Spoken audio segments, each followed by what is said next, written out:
కామారెడ్డిని ముంచెత్తిన వరద వ్యాపారులకు తీవ్ర నష్టం మిగిల్చింది. కిరాణా షాపులు, హోటళ్లు, బట్టల షాపులు, బడ్డీ కొట్లు, హార్డ్వేర్ షాపులు అన్నీ నీట మునిగాయి.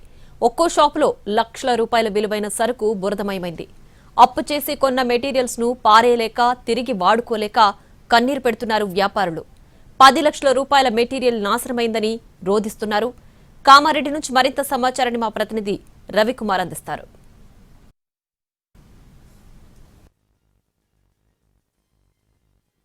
టౌన్ ను వరద నీరు ముంచెత్తడంతో ముఖ్యంగా వ్యాపారులు తీవ్రంగా నష్టపోయారు. ప్రస్తుతం మనము జిఆర్ కాలనీకి సమీపంలో ఉన్నటువంటి ఒక షాప్ వద్ద ఉన్నాం. 2-వీలర్కి సంబంధించినటువంటి రెగ్జిన్ కవర్స్ కానీ, సీట్ కవర్స్, హెల్మెట్స్ ఇట్లాంటి చిన్న చిన్న వస్తువులన్నీ అమ్ముతూ ఉంటారు.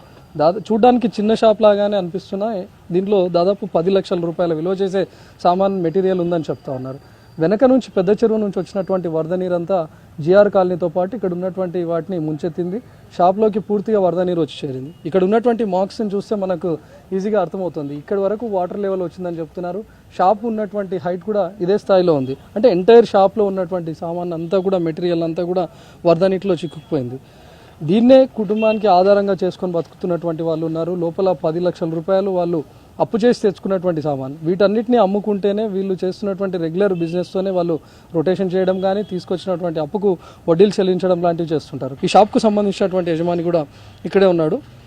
అన్న, ఎప్పుడు సడన్గా స్టార్ట్ అయిందా, లేకపోతే మీరు ఆ టైంలో షాప్లో ఉండే, లేకపోతే గతంలో ఎప్పుడైనా ఇట్లా వచ్చిందా? గతంలో వర్షాలు పడ్డాయి, చాలా వరకు వర్షాలు పడ్డాయి. కంటిన్యూ కూడా ఒక 10 రోజులు కూడా పడ్డా కానీ ఇంత వరద రాలే. కంటిన్యూ పడ్డాయి, రాలే. 27 తారీఖు నాడు అదే రోజు నేను 11 గంటలకు ఇక్కడికి వచ్చిన. అప్పుడు వర్షం స్టార్ట్ అయింది, నైట్లో స్టార్ట్ అయింది. ఒకసారి వచ్చి ఇక్కడ వచ్చి షట్టర్ తీసి చూసుకున్నా, నీళ్ళేం రాలేదు. అయిపోయినాక అదే రోజు మళ్ళీ ఇక్కడ వాటర్ జామ్ అవుతున్నాయి, మొత్తం ఇక్కడ జామ్ అవుతున్నాయని ఎమ్మటే వీళ్ళు చూసి ఇక్కడ వెళ్ళిపోండి మీరు అన్నట్లు ఎమ్మటే షట్టర్ వేసి అక్కడ అది బ్రిడ్జి దాటి అవతల భాగం చూస్తున్నాగానే 12-12:30 అంటే గంట లోపే మొత్తం క్లోజ్ అయిపోయినాయి. అంతా క్లోజ్ అయిపోయి మొత్తం వచ్చేసినాయి నీళ్ళు. ఇక ఆ రోజు మేము ఇంట్లోకి నుంచి బయటకు వెళ్ళలేదు, అక్కడనే ఉన్నాం. ఇక అయిపోయింది. నిన్న వచ్చి షట్టర్ తీసి చూద్దామంటే జామ్ అయిపోయింది బాగా. లేమని షట్టర్ పైకి లేస్తలేదు. నిన్న మళ్ళీ పోలీసు వాళ్ళందరూ చూసి ఎక్కడ ఉండదు బాబు వెళ్ళిపోండి, మళ్ళీ వెళ్ళిపోయాను. ఈ రోజు ఆయన షట్టర్ చేసి తీసుకొచ్చి ఆయన ఇక్కడ లేపు చూస్తే ఈ పరిస్థితి అయిపోయింది. ఎంత ఉందన్న మెటీరియల్? ఉంటుందండి, దాదాపు 10 లక్షల పైనే ఉంటుంది. మొన్ననే తీసుకొచ్చిన ఈ సరుకు అంతా కూడా. మొన్ననే అంటే ఇప్పుడు ఎట్లాగా సీజన్ వస్తుంది, పండుగలు కవర్లు గివర్లు వేసుకుంటారు కదా, అందుకని తీసుకొచ్చిన. దాదాపు అంతా చాలా వరకు మొత్తమే ఆగమైపోయింది.